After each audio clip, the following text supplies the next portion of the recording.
Hi friends, मी वैशाली, तुमचं माझ्या नवीन ब्लॉगमध्ये स्वागत आहे। तर आज काय झालेलं आहे, एक 2-3 चपात्या उरलेल्या आहेत सकाळच्या।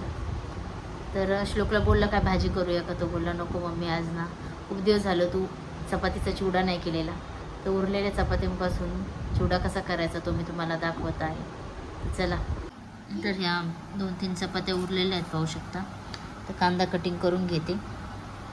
उरलेल्या चपातीचे आपण हातानेही तुकडे बारीक करू शकतो किंवा मिक्सरमधून, तर मी मिक्सरमधूनच बारीक करून घेते। पाहू शकता, मिक्सरमधून मी हे चपाती बारीक करून घेतलेली सगळी। तेल तापायला ठेवले, तेल खूप तापलेलं आहे, त्याच्यामध्ये आपण आता जिरे मोहरी टाकून घेऊया। जिरे राई मस्त तडतडलेले आहेत। आता त्याच्यामध्ये कांदा टाकून घेऊया। टाकून घेतलेला आहे आपण, त्याच्यामध्ये आता कांदा थोडासा लालसर होऊन देऊया। कांदा पाहू शकता मस्त लालसर झालेला आहे। आता त्याच्यामध्ये शेंगदाणे टाकून घेऊया। आता त्याच्यामध्ये आपण शेंगदाणे टाकून घेतलेले आहेत, 1-2 मिनिटं त्याला मस्त कडक होऊन देऊया। मस्त आता फ्राय झालेले आहेत। थोडीशी मिरची पावडर टाकून घेऊया, हळदी टाकून घेऊया, थोडंसं टाकून घेऊया कारण चपातीमध्ये मीठ आहे। हे सगळं मिक्स झालेलं आहे मस्त। तर त्याच्यामध्ये आपण आता चपातीचे तुकडे जे बारीक केलेले आहेत ते टाकून घेऊया। तर आता तुकडे टाकलेले आहेत आपण, तर आता सगळे मिक्स करून घेऊया।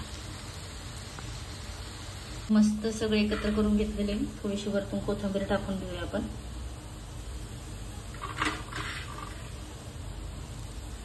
आता मस्त असा आपला चिवडा तयार झालेला आहे।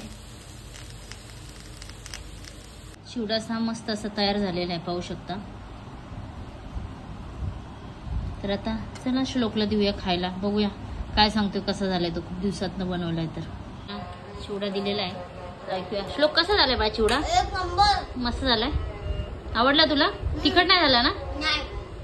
तर चला मित्रांनो, तुम्हाला पण जर ही रेसिपी आवडली असेल तर नक्की तुम्ही ट्राय करून बघा। उरलेल्या चपातीपासून चिवडा आम्ही लहान असताना आमची मम्मी करत असायची।